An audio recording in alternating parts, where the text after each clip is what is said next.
ജോ label ഒട്ടും സമയം കളയാതെ ഗ്രാമത്തിലേക്കെത്തി. അദ്ദേഹം ടെൻറ്റുകളിലേക്ക് നോക്കിയപ്പോൾ ടെൻറ്റുകൾ എല്ലാം പഴയതുപോലെ തന്നെയായിരുന്നു. അതായത് അകത്തുനിന്ന് കത്തുന്ന തീയും സ്മോക്കും നിറഞ്ഞ് ഗ്രാമത്തിൽ ആളുകളുള്ളതുപോലെ. എന്നാൽ വളരെ അനോയിങ് ആയിട്ടുള്ളൊരു കാര്യം, അവിടെ ഉണ്ടായിരുന്ന പട്ടികളൊന്നും തന്നെ കുരയ്ക്കുന്നില്ല എന്നതായിരുന്നു. അകത്ത് കയറിയ അദ്ദേഹം അവിടെ ഒരു മനുഷ്യനെയോ മൃഗത്തെയോ കണ്ടില്ല. എന്നാൽ തീ കത്തുന്ന ഗ്രാമത്തിലെ പല വീടുകളെയും അദ്ദേഹം കണ്ടു. എന്നാൽ ഈ വീടുകളിലൊന്നും ഒരു മനുഷ്യൻ പോലും ഉണ്ടായിരുന്നില്ല. ആഹാര വസ്തുക്കളും വസ്ത്രങ്ങളും എല്ലാം തന്നെ ഇവിടെ ഉണ്ടായിരുന്നു. ആ ഒരു രാത്രിയിൽ ഇവിടെ ഉണ്ടായിരുന്ന ആളുകൾ ഇവിടെ പോയി. അവർക്ക് എന്താണ് സംഭവിച്ചത്? ഇദ്ദേഹം എങ്ങനെയാണ് അവിടെ എത്തിച്ചേർന്നത്? 26 നവംബർ 1930 കാനഡയിലെ ഒരു ന്യൂസ് ജേർണലിൽ ഒരു വാർത്ത പബ്ലിഷ് ആവുകയാണ്. വില്ലേജ് ഓഫ് ദി ഡെത്ത് എന്നായിരുന്നു ഈ ഒരു വാർത്തയുടെ ടൈറ്റിൽ നൽകിയത്.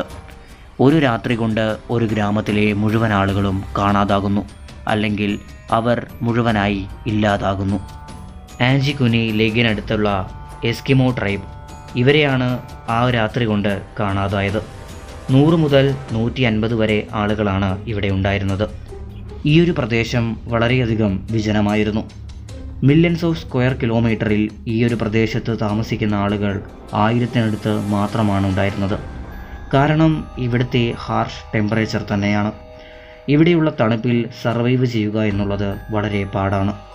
തൊട്ടടുത്തുള്ള മൃഗങ്ങളെ വേട്ടയാടാൻ ഇവിടെ ഉണ്ടായിരുന്ന ആളുകളും കൂടാതെ പുറത്തുനിന്ന് വേട്ടയാടാൻ പലരും വരുന്നു. അങ്ങനെയാണ് 1930 ജോ ലേബൽ ഇവിടെ എത്തുന്നത്. മൃഗങ്ങളെ വേട്ടയാടുന്നതിനിടയിൽ രാത്രിയായ കാര്യം ഇദ്ദേഹം ശ്രദ്ധിച്ചില്ല. വളരെ നീണ്ട സമയത്തേക്ക് ഇദ്ദേഹം വേട്ടയാടൽ തുടർന്നു. അതിനുശേഷം രാത്രിയായപ്പോൾ ഇദ്ദേഹം എസ്കിമോ ട്രൈബിൻ്റെ അടുത്തേക്ക് പോകാൻ തീരുമാനിച്ചു. കാരണം ഈ ഒരു ട്രൈബ് പുറത്തുനിന്ന് വരുന്ന ആളുകളെ സ്വീകരിക്കാൻ ആ ഒരു സമയത്ത് വളരെയധികം പ്രശസ്തമായിരുന്നു. തൻ്റെ സാധനങ്ങളെടുത്ത് അദ്ദേഹം എസ്കിമോ ട്രൈബിനടുത്തേക്ക് നീങ്ങി.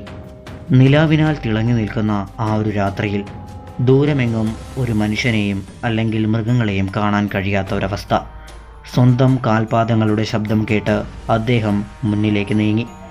അദ്ദേഹത്തിന് എന്തോ ഒരു കാര്യം അബ്നോർമലായി അപ്പോൾ തന്നെ തോന്നിയിരുന്നു. ഇദ്ദേഹം ട്രൈബിനടുത്തെത്തിയപ്പോൾ യാതൊരുവിധ ശബ്ദവും കേട്ടില്ല. സാധാരണഗതിയിൽ അവർ വളർത്തുന്ന പട്ടികളുടെ ശബ്ദം കേൾക്കേണ്ടതാണ്. ഇദ്ദേഹം അടുത്തെത്തിയപ്പോൾ വളരെ വിജനമായി ഗ്രാമം കിടക്കുന്നു. അദ്ദേഹം ചിന്തിച്ചു, ഗ്രാമത്തിലുള്ളവർ ഉറങ്ങുകയായിരിക്കും, അല്ലെങ്കിൽ ഗ്രാമത്തിലുള്ളവർ മറ്റേതെങ്കിലും സ്ഥലത്തേക്ക് പോയിട്ടുണ്ടാകാം. ദൂരെ നിന്നും ഗ്രാമങ്ങളിലെ വീടുകളിലേക്ക് നോക്കിയ അദ്ദേഹത്തിന് വീടുകളിൽ നിന്നും പുക പോകുന്നത് കാണാൻ സാധിച്ചു. അടുത്തു ചെന്നപ്പോൾ തൊട്ടടുത്തായി കത്തിച്ചിട്ടുള്ള വിറക് കൂനുകളെയും അദ്ദേഹം ശ്രദ്ധിച്ചു. എന്നാൽ വളരെ വിജനമായിട്ടുള്ളൊരു കാര്യം, ഈ സ്ഥലങ്ങളിലൊന്നും തന്നെ ഒരു മനുഷ്യനോ മൃഗമോ ഉണ്ടായിരുന്നില്ല എന്നതാണ്. എന്നാൽ ഇതൊന്നും തന്നെ അദ്ദേഹത്തിന് വളരെ വലിയ സ്ട്രേഞ്ചായി തോന്നുകയില്ലായിരുന്നു. കാരണം ഇദ്ദേഹം എല്ലാ വീടുകളിലും കയറി നോക്കി. അവിടെയൊന്നും ഒരു മനുഷ്യൻ പോലുമില്ല. എന്നാൽ എല്ലാം വെച്ചിട്ടുള്ള അതേ രീതിയിലാണ് ഉള്ളത്. അതായത് പെട്ടെന്ന് എന്തോ ആവശ്യം വന്നതിൻ്റെ ഫലമായി അവരെല്ലാവരും ഇവിടെ നിന്നും പോയ രീതിയാണ് കാണാൻ സാധിക്കുന്നത്.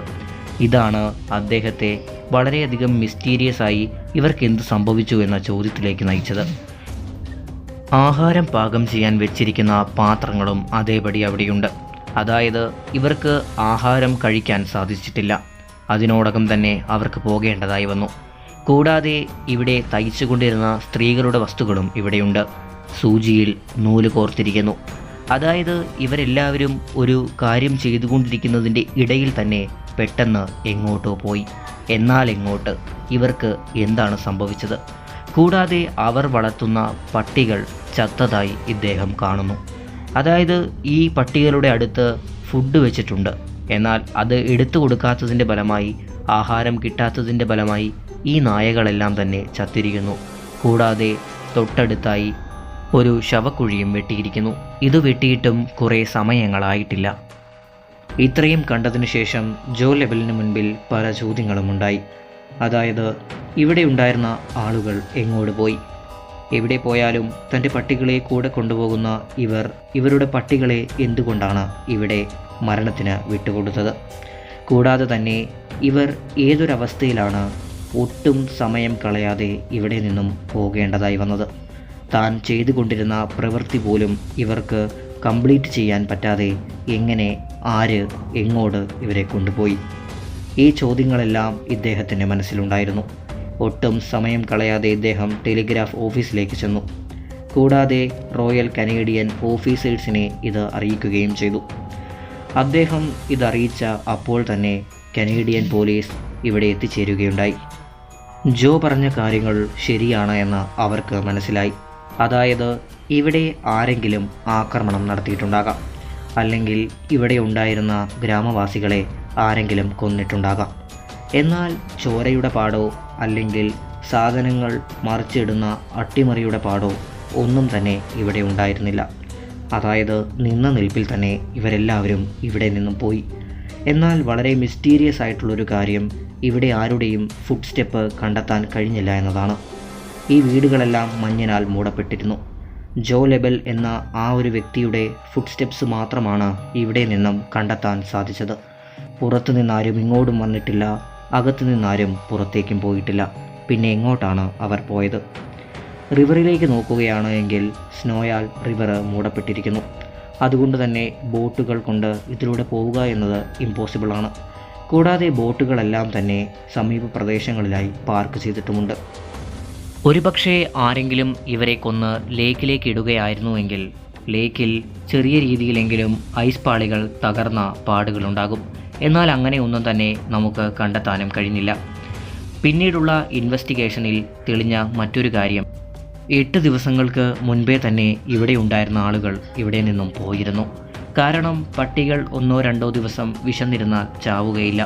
കൂടാതെ തന്നെ ഇവിടെ നിന്നും വരുന്ന പുക എന്നത് വിറക് കത്തിയതിന് ശേഷം ആ വിറകിൽ നിന്നും ഉണ്ടാകുന്ന പുകയാണ്. അതുകൊണ്ട് തന്നെ ഈ ഒരു ഇൻസിഡൻറ്റ് നടന്നിട്ട് ഒരാഴ്ച ആയിട്ടുണ്ടായിരുന്നു. നീണ്ട ഇൻവെസ്റ്റിഗേഷന് ശേഷവും യാതൊരുവിധ തെളിവുകളും ലഭിക്കാത്തത് കൊണ്ട് തന്നെ പോലീസ് ഈ ഒരു കേസിനെ ദി അൺസോൾവ്ഡ് മിസ്റ്ററി എന്ന പേരിൽ നിർത്തുകയാണ് ചെയ്തത്. ഈ ഒരു ഇവൻ്റ് നടന്നിട്ട് ഏകദേശം 50 വർഷങ്ങൾക്ക് ശേഷം ഈ ഒരു ഇവൻറ്റിനെ ഏലിയൻ ഇവൻറ്റുമായി കണക്ട് ചെയ്യുവാൻ 2 ഓതേഴ്സ് ട്രൈ ചെയ്യുകയുണ്ടായി. റോജർ ബോർ ആയിരുന്നു ഇതിനാദ്യം ഇനിഷ്യേറ്റീവ് എടുത്തത്. ഇവർ രണ്ടുപേരും ഒട്ടും സമയം കളയാതെ തന്നെ ഈ ഒരു ഇവൻ്റ് നടന്ന സ്ഥലത്തേക്ക് യാത്ര ചെയ്തു. ഇവർക്ക് അവിടെ ഒരു ഹണ്ടറിനെയും ആ വ്യക്തിയുടെ 2 കുട്ടികളെയും കാണുവാൻ സാധിച്ചു. അവരുടെ അഭിപ്രായത്തിൽ ഇവർ പല തവണ ഈ ലെഗിനടുത്ത് പല അൺഐഡൻറ്റിഫൈഡ് ഒബ്ജക്റ്റുകളെയും കണ്ടിട്ടുണ്ട്. ആ ഒരു അൺഐഡൻറ്റിഫൈഡ് ഒബ്ജക്റ്റുകൾ യാത്ര ചെയ്തത് ഈ എസ്കിമോ ട്രൈബുകൾ താമസിക്കുന്ന സ്ഥലത്തേക്കാണ്. അതായത് എസ്കിമോ ട്രൈബിനെ കാണാതായതിൽ ഈ UFOകൾക്ക് എന്തോ പങ്കുണ്ട്. എന്നാൽ ഇതിനൊന്നും തന്നെ വ്യക്തമായ തെളിവുകളില്ലായിരുന്നു. അതുകൊണ്ട് തന്നെ ലോകം ഇവരുടെ ഈ ഒരു തിയറിയെ അക്സെപ്റ്റും ചെയ്തില്ല. ഏകദേശം 100 വർഷമാകാൻ പോവുകയാണ് ഈ ഒരു ഇവൻ്റ് നടന്നിട്ട്. എങ്കിൽ പോലും ഇന്നേ വരെ ഉത്തരം കിട്ടാത്ത ഒരു ഇവൻ്റായി ആൻജിക്കുനി ലെഗ് ഇൻസിഡൻറ്റ് ഇന്നും അവശേഷിക്കുന്നു. ഈ ഒരു ഇവൻറ്റിനെ പറ്റി നിങ്ങളുടെ അഭിപ്രായം എന്താണ്? വീഡിയോ ചെറിയ തോതിലെങ്കിലും ഇഷ്ടമായിട്ടുണ്ടോ എങ്കിൽ ചാനൽ സബ്സ്ക്രൈബ് ചെയ്ത് നോട്ടിഫിക്കേഷൻ ബെൽ എനേബിൾ ചെയ്യുവാനും വീഡിയോയ്ക്ക് ഒരു ലൈക്ക് നൽകി കൂട്ടുകാരുമായി മാക്സിമം വീഡിയോ ഷെയർ ചെയ്യുവാനും മറക്കരുത്. നിങ്ങളുടെ അഭിപ്രായങ്ങളും നിർദ്ദേശങ്ങളും കമൻറ്റുകളായി രേഖപ്പെടുത്തുക. മറ്റൊരു ഇൻട്രസ്റ്റിംഗ് വീഡിയോയുമായി ഞാൻ വീണ്ടും വരുന്നതുവരേക്കും എന്നത്തെയും പോലെ thanks for watching and good bye.